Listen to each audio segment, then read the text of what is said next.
नमस्कार, देवभूमि समाचार में आप सभी का स्वागत है। मैं हूं आपके साथ प्रज्ञा मिश्रा। बुलेटिन की शुरुआत करेंगे बड़ी और अहम खबर के साथ। तो सबसे पहले बात कर लेते हैं, मुख्यमंत्री पुष्कर सिंह धामी ने होमगार्ड्स और नागरिक सुरक्षा विभाग में वर्दी सामग्री की खरीद से जुड़े घोटाले में संलिप्त पाए जाने वाले निदेशक home guard deputy commandant Amitabh Srivastava को तत्काल प्रभाव से निलंबित कर दिया है। आपको बता दें, साथ ही उन्होंने मामले की जांच के लिए संयुक्त जांच समिति गठित करने के निर्देश भी दिए हैं। आपको बता दें, ये प्रकरण वित्तीय वर्ष 2024 और 2025 और 26 के दौरान होमगार्ड्स के लिए वर्दी सामग्री की खरीद प्रक्रिया से जुड़ा है, जिसमें टेंडर प्रक्रिया में वित्तीय अनियमितताओं के आरोप सामने आए थे। आपको बता दें, महानिदेशक होमगार्ड और नागरिक सुरक्षा देहरादून की ओर से शासन को भेजी गई रिपोर्ट में टेंडर प्रक्रिया में पारदर्शिता के अभाव और नियमों के उल्लंघन का भी उल्लेख किया गया। मुख्यमंत्री धामी ने स्पष्ट शब्दों में कहा कि राज्य सरकार भ्रष्टाचार के प्रति जीरो टॉलरेंस की नीति पर काम कर रही है और किसी भी तरह अनियमितता बर्दाश्त नहीं की जाएगी। उन्होंने आगे ये भी कहा कि दोषी पाए जाने वाले किसी भी अधिकारी या कर्मचारी के खिलाफ कड़ी से कड़ी कार्रवाई की जाएगी।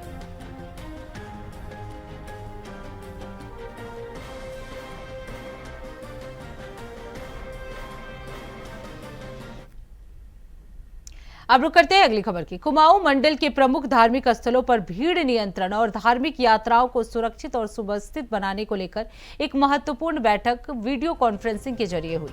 आपको बता दें कि बैठक में कुमाऊं मंडल के सभी जिलों के जिला अधिकारी, वरिष्ठ पुलिस अधीक्षक शामिल हुए।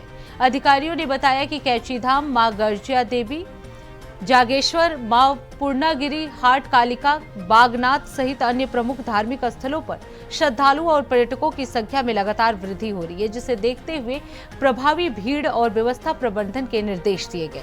बैठक में निर्देश दिया गया कि धार्मिक स्थलों की क्षमता के अनुसार श्रद्धालुओं की संख्या पूर्वानुमान लगाकर चरणबद्ध तरीके से नियंत्रित प्रवेश की व्यवस्था सुनिश्चित की जाए। वहीं भीड़ नियंत्रण के लिए पर्याप्त मानव संसाधन, मजबूत सुरक्षा व्यवस्था और प्रमुख पर्वों पर विशेष प्रबंधन किया जाए। साथ ही रियल टाइम मॉनिटरिंग के लिए सीसीटीवी कैमरों की संख्या बढ़ाने और महत्वपूर्ण स्थानों पर हाई रिजोल्यूशन कैमरे लगाने और मजबूत बैरिकेडिंग की व्यवस्था करने पर भी जोर दिया गया। वहीं आपको बता दें, शॉर्ट टर्म कार्यों जैसे कि पार्किंग प्रबंधन, पैदल मार्ग की सुविधा, दिशा पट्टीकरण, प्राथमिक चिकित्सा व्यवस्था आदि को निर्धारित समय सीमा में पूरा कर नियमित निगरानी के निर्देश दिए गए, ताकि किसी भी अनहोनी के प्रभावी ढंग से निपटा जा सके।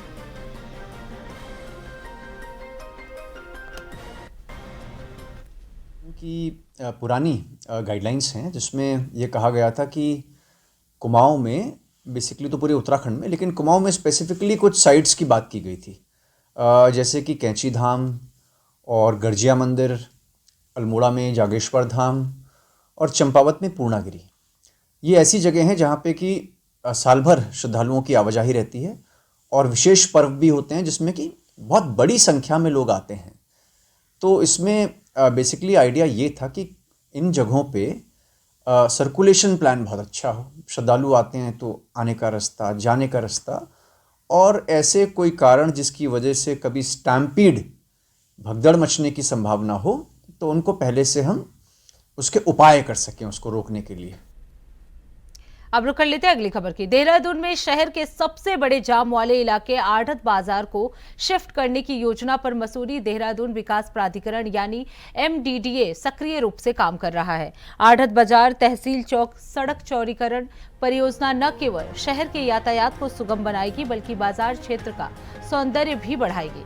प्रभावित संपत्ति धारकों को पूरी पारदर्शिता के साथ मुआवजा और नए भूखंड आवंटित किए जा रहे हैं। इसके साथ ही आपको बता दें, MDDA उपाध्यक्ष बंशीधर तिवारी ने बताया कि आढ़त बाजार के शिफ्टिंग के लिए भूमि का चयन व्यापारियों को सूचित किया गया है और मुआवजा वितरण की प्रक्रिया चल रही है। अधिवक्ताओं की हड़ताल के कारण कुछ समय काम रुका था, लेकिन अब मुआवजा वितरण और रजिस्ट्री की कार्यवाही पुनः शुरू कर दी गई है। कुछ व्यापारियों ने सुरक्षा को लेकर अपनी दुकानें तोड़नी शुरू कर दी हैं। वहीं शिफ्टिंग के लिए जो जमीन ली जा रही है उसकी रजिस्ट्री PWD के नाम पर करवाई जा रही है, ताकि भविष्य में सड़क चौड़ीकरण के ये मार्ग PWD द्वारा इस्तेमाल किया जा सके। बाजार जहां शिफ्ट किया जाना है व्यापारियों को भी हमारा बन गया है और इसमें हमारा मुआवजा वितरण की कार्रवाई चल रही है। बीच में चूँकि जो अधिवक्तागण उनकी हड़ताल चल रही थी तो हमारा काम रुक गया था। अब दोबारा से मुआवजा वितरण की और रजिस्ट्री की कार्रवाई हम लोग कर रहे हैं और कुछ लोगों ने वहाँ पर स्वेच्छा से अपनी दुकानों का तोड़ना भी शुरू कर दिया है और जो वहाँ पर ज़मीन हम ले रहे हैं वो सीधे हम PWD के नाम से रजिस्ट्री करा रहे हैं ताकि भविष्य में PWD उस रोड का चौड़ीकरण करे। अब रुक कर लेते हैं अगली खबर की। देहरादून नगर निगम शहर की स्वच्छता व्यवस्था को मजबूत करने के लिए लगातार ठोस कदम उठा रहे हैं। नगर आयुक्त नमामि बंसल ने बताया कि वर्ष 2025 में कई महत्वपूर्ण परियोजनाएं पूरी की गई थी, जिसके आधार पर 2026 तक देहरादून को पूरी तरह कूड़ा मुक्त और आधुनिक शहर बनाने का लक्ष्य किया गया है। शहर के 2 प्रमुख कूड़ा ट्रांसफर स्टेशन कारगी और धोरण को पूरी तरह मैकेनाइज्ड कर दिया गया है, जिससे कचरा प्रबंधन की प्रक्रिया और अधिक प्रभावी और सुव्यवस्थित हुई है। नगर आयुक्त ने बताया कि जुगमिंदर हॉल, फूड पार्क और गांधी पार्क जैसी अहम परियोजनाएं अंतिम चरण में हैं। वहीं संकरी गलियों में डोर टू डोर कचरा संग्रहण के लिए छोटे ई-रिक्शा तैनात किए जा रहे हैं। स्वयं सहायता समूहों के माध्यम से यूजर चार्ज कलेक्शन व्यवस्था में भी सुधार हुआ है।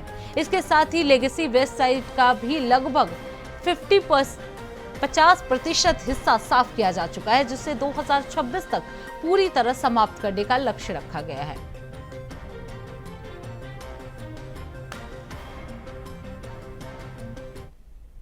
में जैसा आपने कहा कि बहुत सारे प्रोजेक्ट्स को हमने कंप्लीट किया 2025 में। शहर में जो हमारे 2 मुख्य ट्रांसफर स्टेशन थे उसको हमने पूरी तरह से मैकेनाइज किया कारगी और धोरण पे। अभी वर्तमान में जो जुगमिंदर हॉल है और हमारा फूड पार्क, गांधी पार्क, इन सभी प्रमुख प्रोजेक्ट्स भी लगभग कंप्लीशन की ओर हैं। प्रयास किया जा रहा है कि जो हमारे संकरी गलियां हैं, कुछ ऐसे वार्ड्स हैं जहां पर कि हमें छोटे ई-रिक्शास की आवश्यकता है डोर टू डोर कूड़ा उठान के लिए, उसको उपलब्ध कराया जा सके और इसके लिए ऑलरेडी यूजर चार्ज कलेक्शन की व्यवस्था को बहुत तेजी से स्वयं सहायता समूह के माध्यम से लागू किया गया है और अभी तक अच्छा रेवेन्यू नगर निगम को प्राप्त हो चुका है। तो 2026 में जैसा कि अभी तक हम 50% 2 अपनी लेगेसी वेस्ट साइट्स को भी क्लियर कर चुके हैं, प्रयास रहेगा कि इन सभी कार्यों को हम पूर्णता की ओर ले जा सकें और निश्चित रूप से इसका जब 100% कंप्लीशन के बाद परिणाम दिखेगा तो शहर में काफी सुधार और आ जाएगा व्यवस्था में। तो फिलहाल रुकते एक छोटे से ब्रेक के लिए। ब्रेक के बाद जल्द लौटेंगे। देखते रहिए इंडिया वॉइस। तो ब्रेक के बाद एक बार फिर आप सभी का स्वागत है। रुक कर लेते हैं खबरों की ओर। उत्तरकाशी जनपद में बर्फ और बारिश के कारण दर्जन से अधिक सड़क मार्ग बाधित हो गए हैं, जिनमें 2 राष्ट्रीय राजमार्ग और 16 लिंक मार्ग शामिल हैं। इन मार्गों को सुचारू रूप से खोलने का कार्य मशीनों के माध्यम से लगातार जारी है। वहीं कई स्थानों पर बिजली आपूर्ति ठप हो गई है, जिससे स्थानीय लोगों को काफी मुश्किलों का सामना करना पड़ रहा है। आपको बता दें, गंगोत्री, यमुनोत्री, हर्षिल और चौरंगी खाल जैसे ऊंचाई वाले क्षेत्रों में जमकर बर्फबारी हुई, जिससे पर्यटकों में उत्साह भी देखने को मिला। वहीं विश्व प्रसिद्ध पर्यटन स्थल चौरंगी खाल में बड़ी संख्या में वाहन फंसे हुए हैं, जिन्हें निकालने के लिए लोक निर्माण विभाग की टीम कार्यरत है। आपको बता दें, शीतकालीन यात्रा पर आए पर्यटकों और सैलानियों की मुश्किलें भी बढ़ गई हैं, क्योंकि लगभग 4600 यात्री इन दोनों धामों में फंसे हुए हैं। जिला प्रशासन ने उनके रहने और खाने की व्यवस्था सुनिश्चित की है, ताकि किसी प्रकार की आपात स्थिति से निपटा जा सके।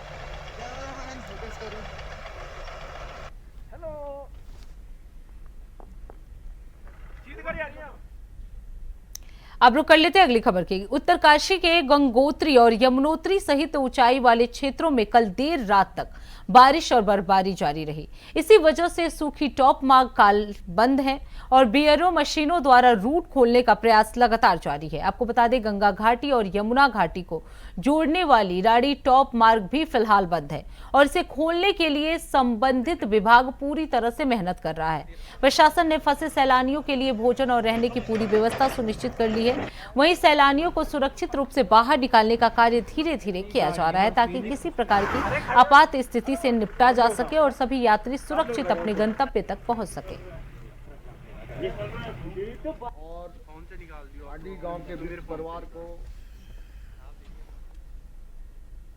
अब रुक कर लेते हैं अगली खबर की। डोईवाला में परवा दून कांग्रेस ने मौन उपवास रखकर विरोध प्रदर्शन किया है।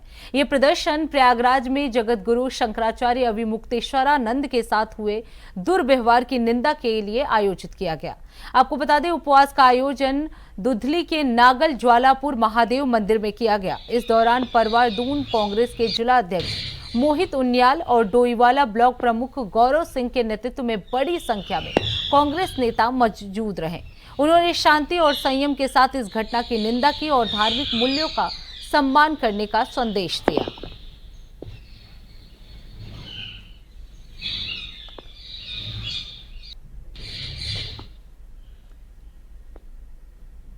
अब रुक कर लेते हैं अगली खबर की। पर्यटक नगरी रानीखेत में रात्रि में हुई बर्फबारी से ठंड में काफी वृद्धि हो गई है। आपको बता दें, नगर क्षेत्र में सुबह होते होते बर्फ पिघल चुकी थी, लेकिन ऊंचाई वाले नजदीकी क्षेत्रों जैसे माल रोड, चौबटिया में अच्छी बर्फबारी हुई। स्थानीय लोग और पर्यटक बर्फ का आनंद लेने के लिए चौबटिया पहुंचे। दिन की शुरुआत तेज धूप के साथ हुई, जिससे पर्यटकों ने न सिर्फ बर्फ बल्कि धूप का भी खूब आनंद लिया और रानीखेत का मौसम खुशनुमा अनुभव किया।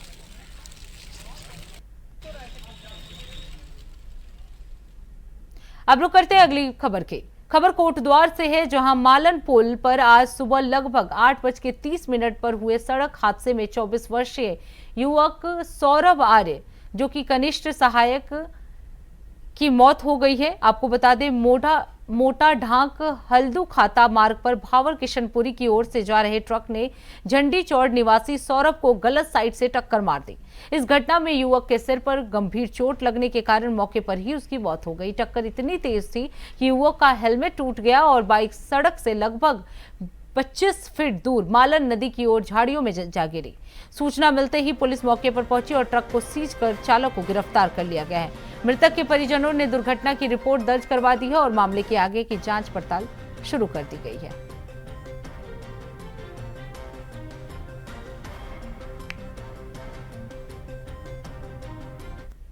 रात को हमको 112 पे सूचना मिली कि मालन की तरफ जो हमारा पुल है वहाँ पर एक ट्रक और एक बाइक की भिड़ंत हो गई है। मौके पे हमने तुरंत फोर्स रवाना करी है।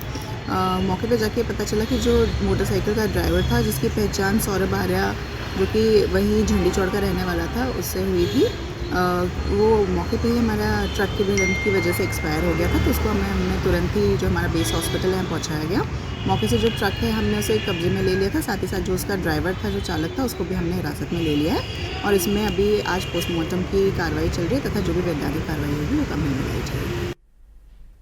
तो इसी के साथ देवभूमि समाचार में बस इतना ही। देश दुनिया की तमाम बड़ी खबरों के लिए देखते रहिए इंडिया वॉइस। तब तक के लिए नमस्कार।